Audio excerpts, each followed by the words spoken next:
দাওয়াত দেওয়া শুরু করলেন। দাওয়াত দেওয়ার আগে আমার নবী, আপনার নবী, আমার রাসূল, আপনার রাসূল ছিলেন আল আমিন, সত্যবাদী।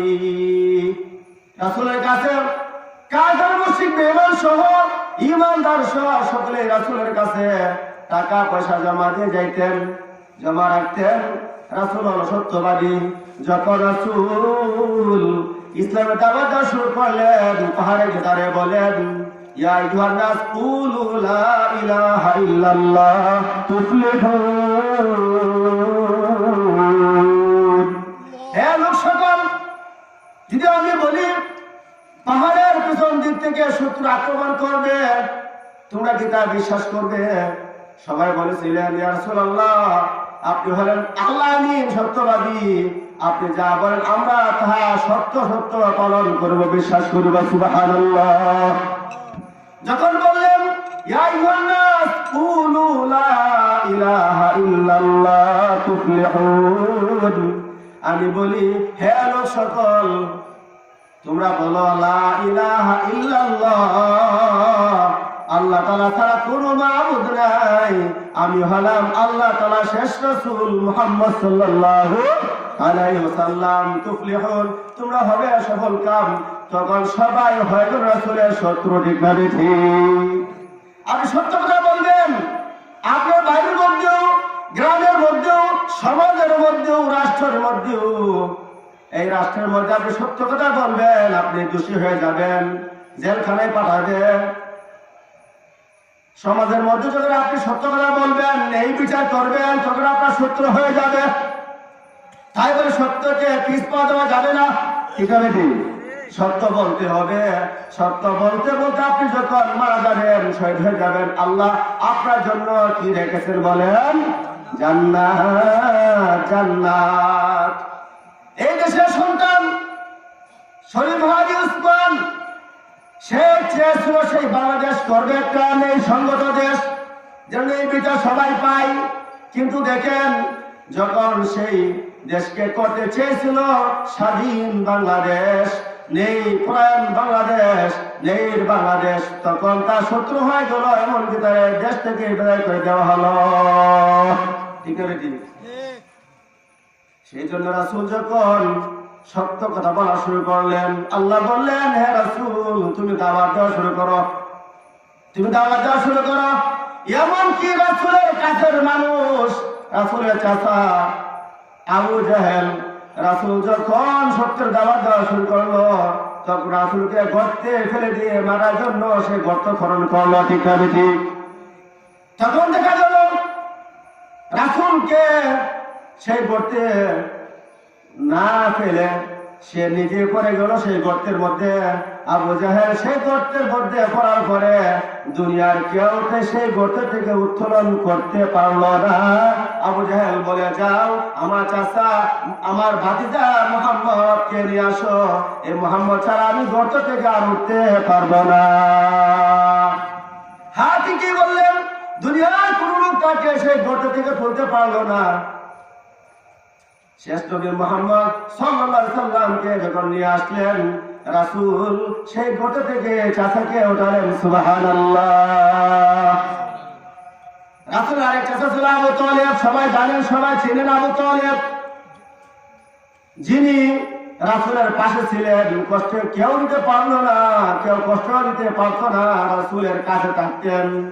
আবু তালেব এত কাছে ছিল, শত্রু ছিল, ইসলাম গ্রহণ করলো না, কিন্তু রাসূলকে কেউ আঘাত করতে পারতো না। আমার ভাতিজা সাবধান, প্রায় বংশ সাবধান, আমার ভাতিজাকে কেউ কোনো কিছু করতে পারবে না, সাবধান।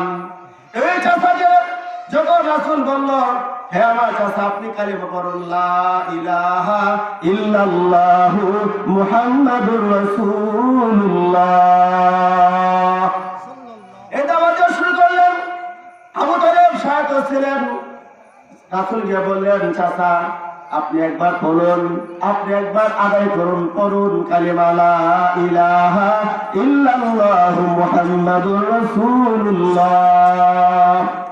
সে দাওয়াত দেওয়া শুরু করলো। মৃত্যু সজ্জায় যখন আবু তালেব ছিল, আবু জাহেল বলে, হ্যাঁ আবু তালেব, তুমি আমার ভাই, সাবধান, তুমি শেষ মুহূর্তে কালিমা পাঠ করিও না, আমাদের বাপ দাদার ধর্মের মধ্যে চুনকালি লাগাইও না। আল্লাহ তাআলা আয়াত নাযিল করলেন, হে মুহাম্মদ, তুমি যাকে ভালোবাসো তাকে তুমি ইসলাম গ্রহণ করাইতে পারবা না, ঈমান আনাইতে পারবা না যতক্ষণ না আমি ঈমান না আনয়ন করাই। হেদায়েতের মালিক হলাম আমি আল্লাহ, তুমি হেদায়েতের মালিক না। আল্লাহ রাব্বুল আলামিন একটা আয়াত নাযিল করলেন মৃত্যু সজ্জায় যখন আবু তালেব ছিলেন, ইন্নাকা লা তাহদি মান আহবাবতা ওয়ালাকিন্নাল্লাহ ইয়াহদি মান ইয়াশা ওয়া হুয়া আ'লামু বিল মুহতাদিন।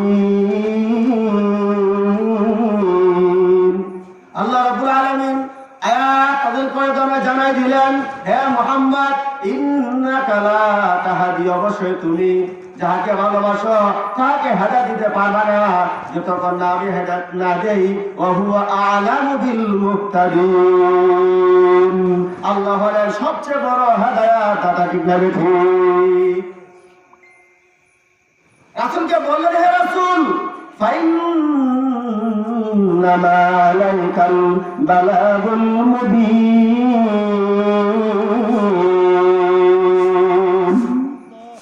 হে রাসূল, তুমি হলো দাওয়াত দাতা, দাওয়াত তুমি পৌঁছাবে, তোমার কাজ হলো দাওয়াত পৌঁছানো। আমি আল্লাহ রাব্বুল আলামিন হেদায়েত দান করব। আমি আল্লাহ তোমাকে লাস্তা আলাইহিম বিমুসাইতির, তোমাকে দারোগা হিসেবে আমি পাঠাইনি। তুমি শুধু দাওয়াত দিতে থাকো, আমি আল্লাহ যাকে ইচ্ছা তাকে হেদায়েত দিব। তোমার কোনো চাবিকাঠি শেখার নাই, আমি আল্লাহ হলাম হেদায়েতের চাবিকাঠি। আল্লাহ সব দেখতেছেন। রাসূল যখন কষ্ট করতেছেন, মক্কায় যখন রাসূল কষ্ট করতেছেন, রাসূল চেয়েছেন যে আমি তায়েব যাই, মামার বাড়ি তায়েব যাই, এখানে গেলে আমি শান্তি পাবো। কিন্তু তায়েব গিয়েও শান্তি পাইনি। তায়েবের লোকেরা বাচ্চাদেরকে রেলে দেয়, যাও তোমরা ওই পাগলকে তোমরা পাথর নিক্ষেপ করো। নাউযুবিল্লাহ। আল্লাহ বলেন, আমার বন্ধু পাগল নয়, ওমা হুয়া বিমাজনুন।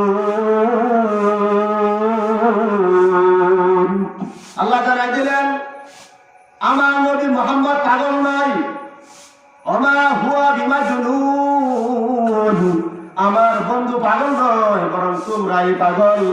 রাসূল এই কষ্টে জর্জরিত হয়ে রাসূলের শরীর থেকে রক্ত যখন পড়তেছিল, পায়ের মধ্যে জুতা ছিল, করম ছিল, সেই করম পায়ের মধ্যে লেগে যায়। আল্লাহু আকবার। রাসূল তো কষ্ট করেছেন, রাসূলের রক্ত মাটিতে পড়তে দেয়নি, সেখানে গিয়ে রাসূল কষ্ট করতেছেন। আল্লাহ বলেন, ওয়ালাকাদ না'লামু আন্নাকা ইয়াদুক বিমা সাদরুকা ইয়াকুলুন। আল্লাহ ডাক দিয়ে বলেন, ওয়ালাকাদ না'লামু, অবশ্যই আল্লাহ জানি, ওয়ালাকাদ না'লামু আন্নাকা ইয়াদুকু সাদরুকা বিমা ইয়াকুলুন। সবাই বলা শুরু করলো, আল্লাহ সব দেখেন কিনা বলেন? আল্লাহ সব দেখেন। প্রিয় বন্ধুরা আমার, প্রিয় ভাইয়ের আমার, আল্লাহ সব দেখতেছেন। আল্লাহ ডাক দিয়ে বলেন 14 নম্বর পারার মধ্যে 4 নম্বর পৃষ্ঠা, আল্লাহ বলেন, ওয়ালাকাদ না'লামু, ওয়ালাকাদ, অবশ্যই আল্লাহ সব দেখতেছি। রাসূল তোমাকে কষ্ট দিচ্ছে, মক্কাবাসীরা তোমাকে চিনে নাই, তোমাকে পাগল বলে, তোমাকে খারাপ বলে, তোমাকে আরো অনেক গালিগালাজ করে, তোমার সন্তান নাই, অনেক কথা তারা বলে।